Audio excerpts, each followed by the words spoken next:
Welcome back. News Beat का खुसूसी programme. आज हम उस कैंप में मौजूद हैं जो कि मिसिंग पीपल का के खानदान वालों ने लगाया हुआ है। बिल्कुल सामने पार्लियामेंट हाउस है। सवाल पार्लियामेंट हाउस से ही ये किया जा रहा है कि बता दो खुदारा कि ये लोग हैं कहाँ, उन्होंने जुर्म क्या किया। जब गुआंतानामो बे बना था उस वक्त एक बड़ी तादाद में, इस सामने एक बच्चा भी यहाँ पे सामने से गुजर रहा है। ये एक बच्ची नहीं है, यहाँ पे बहुत सारे बच्चे हैं जो मौजूद हैं और हम जाहिर है उनको कोशिश करें कंटेन करने की, मगर लाइव ट्रांसमिशन है और ये बच्चे यहाँ पर इसलिए मौजूद हैं कि वो जानना चाहते हैं कि उनके वालिद किधर हैं, उनकी जो फैमिली है वो किधर है। इस वक्त मेरे साथ एक और खातून मौजूद है। अस्सलाम वालेकुम। वालेकुम अस्सलाम। आप मोहम्मद आमिर शरीफ गैर कानूनी हिरासत में, आपका ख्याल है वो हैं या आपके बेटे हैं? जी बिल्कुल, ये मेरे बेटे हैं। ये गैर कानूनी हिरासत में हैं। बिल्कुल चौक में से, बाज़ार में से इनको ले जाया गया है। कौन से चौक में, कब की बात है? कराची में मंजूर कॉलोनी से 17 दिसंबर को।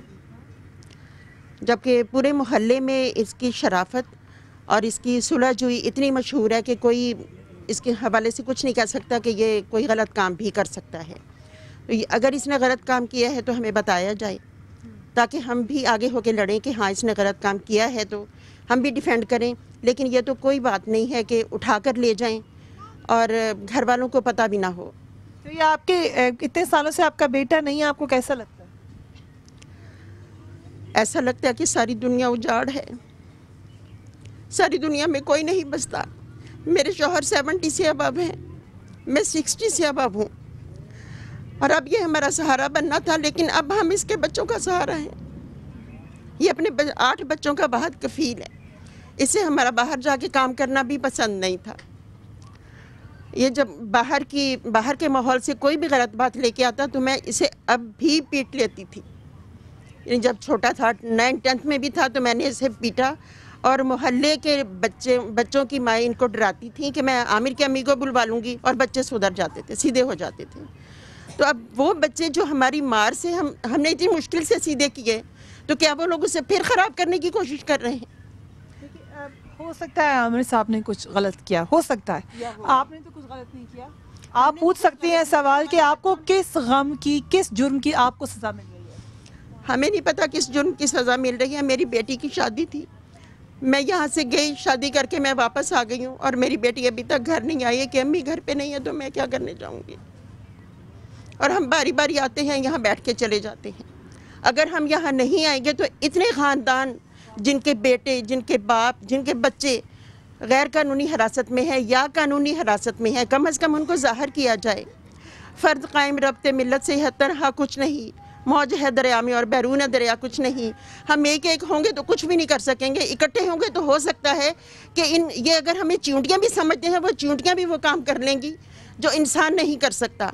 अबाबिलों ने वो काम किया जिस वक्त वो काबा को ढाने के लिए आया था तो अल्लाह ताला ने अबाबिलें भेजी जिसने हाथियों की फ़ौज को ख़त्म कर दिया।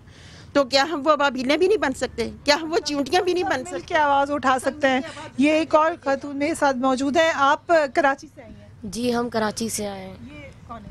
ये मेरे भाई मोहम्मद इमरान हैं जो 95 से नाज़ाबाद से लापता हैं और हम यहाँ पर इनके सिलसिले में आए हैं मिसिंग पर्सन के हवाले से। हमारा चीफ जस्टिस से ये अपील है कि खुदारा हमारी मदद कीजिए और हमारे भाई को ढूंढने में हमारी मदद कीजिए। हमें नहीं पता कि हमारा भाई कहाँ है। इसके इंतज़ार में हमारी वालदा दुनिया से चली गई। हमारे शौहर हम पे जुल्म करें, कुछ भी करें, हमारे घर के जब मर्द ही नहीं होंगे तो कौन उनसे सवाल करेगा? ये हमारी गवर्नमेंट पे लागू होती है सब चीज़ें, लेकिन हमारा साथ कोई देने वाला नहीं।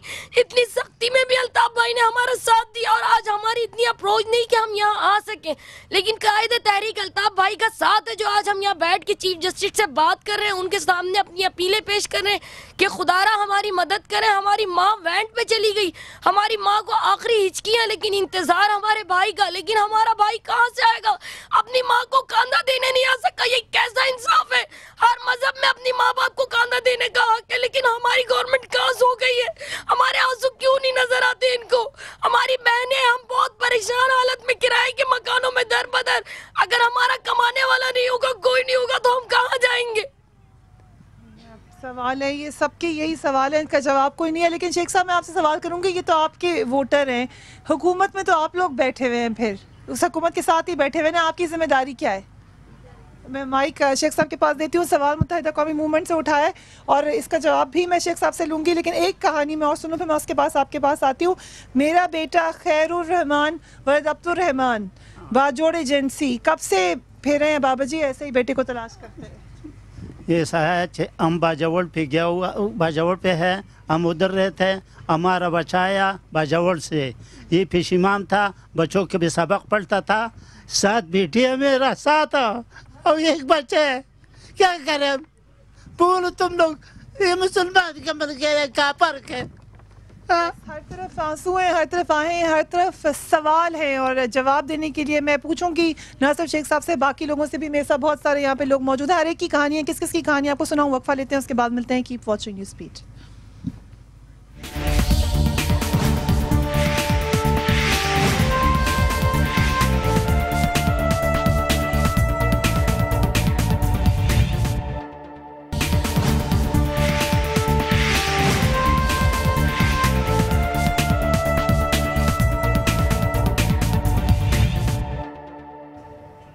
Welcome back. न्यूज़ बीट का खुसूसी प्रोग्राम आज लापता अफराद के कैंप से। बहुत सारे लोग यहाँ पर रह गए, कुछ की कहानी हमने आपको सुनाई, लोग नाराज़ भी हैं, मगर इन तब सबको आप देख लें, अगर हर तरफ जो बैठे हुए हैं इन सब की एक कहानी और ये रिप्रेजेंटेटिव हैं उन बहुत सारे लोगों के जो कि नहीं यहाँ पर आ सके, मगर उनकी आवाज़ एक ही है। पीछे वो साहब कश्मीर से आए हुए हैं, उनके पास भी मजलूम की पुकार है, उनके पास भी वो पोस्टर्स है और आपके पास जो है उसमें तो चीफ जस्टिस भी साथ नजर आ रहे हैं। ये भतीजे हैं मेरे, एडवोकेट औरंगजेब, फैकल्टी लॉ से 2nd पोजीशन की थी, इन्होंने फाटा लॉयर फोरम के मेंबर हैं।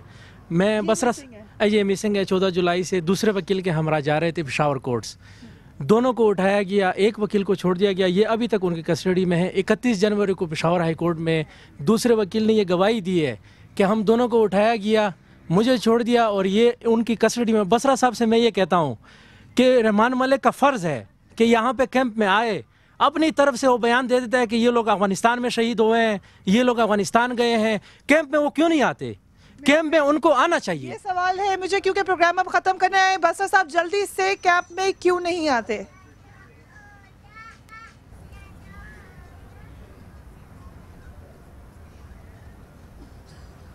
बसरा साहब आपसे सवाल कर रही हूँ।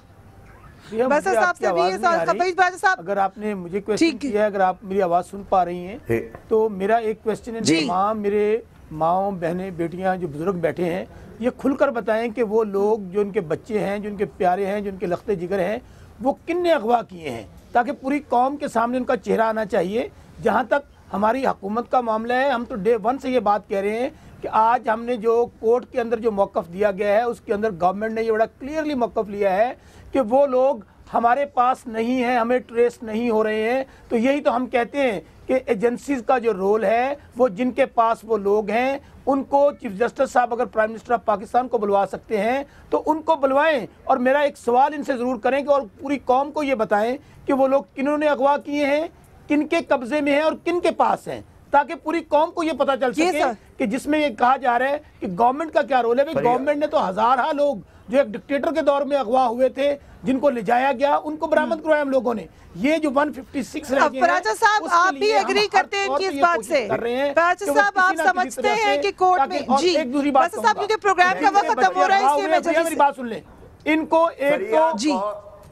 इनको एक तो अपनी कार्रवाई करवानी चाहिए और इनको जाके मुकदमा दर्ज करवाना चाहिए कि वो किसने अगवा की है। इनको बुलाना चाहिए अदालत को, वजीर आजम को भी बुलाना चाहिए, वजीर आजम साहब को भी बुलाना इस मामले में अदालत को कि वो आके बताएं कि ये एजेंसियां उनके तहत हैं तो फिर कहां पे हैं। इन एजेंसियों के बारे में एजेंसियां जो हैं वो कहते हैं ये मेरे तहत हैं और इसी तरह नहीं, लेकिन प्राइम मिनिस्टर तो बयान दे चुके हैं ना इस मामले में, वो बयान देते हैं फिर पीछे हो जाते हैं।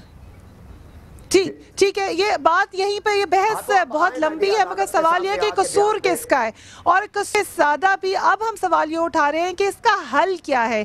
आज बहुत सारे मेहमान मेरे साथ आए, बहुत ज्यादा वक्त मैं उनको इसलिए नहीं दे सकी क्योंकि इन लोगों की कहानी सुनाना आपको बहुत ज्यादा जरूरी था, इसलिए मेरे मेहमान भी इस बात से एग्री करेंगे कि उनकी सियासी बहस के बजाय हमने कोशिश की कि आज हम ह्यूमन एंगल पर तवज्जो दें, हम आपको बता सकें कि इन लोगों की कहानियाँ क्या हैं।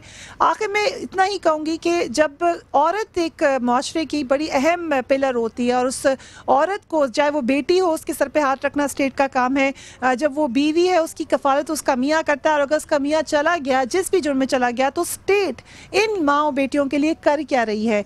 मेरे साथ यहाँ पर मुतहदा कौमी मूवमेंट के लीडर पाकिस्तान तहरीक इंसाफ की, और मुझे ज्वाइन किया फ़ईद बाजा साहब जमात इस्लामी से, पाकिस्तान पीपल्स पार्टी ने। मियाँ नवाज शरीफ भी इस कैंप में आ चुके हैं, मगर क्या इनकी कोई कफालत करेगा, इसी सवाल पे मैं आज आपको छोड़ रही हूँ। न्यूज़बीट का खुसूसी प्रोग्राम आज हम इस कैंप से करे थे। You can write to me on newsbeat@sama.tv और join me on my Facebook page, which is newsbeat with Faria Idrees. अपने घर वालों का ख्याल रखिएगा। अल्लाह हाफिज़।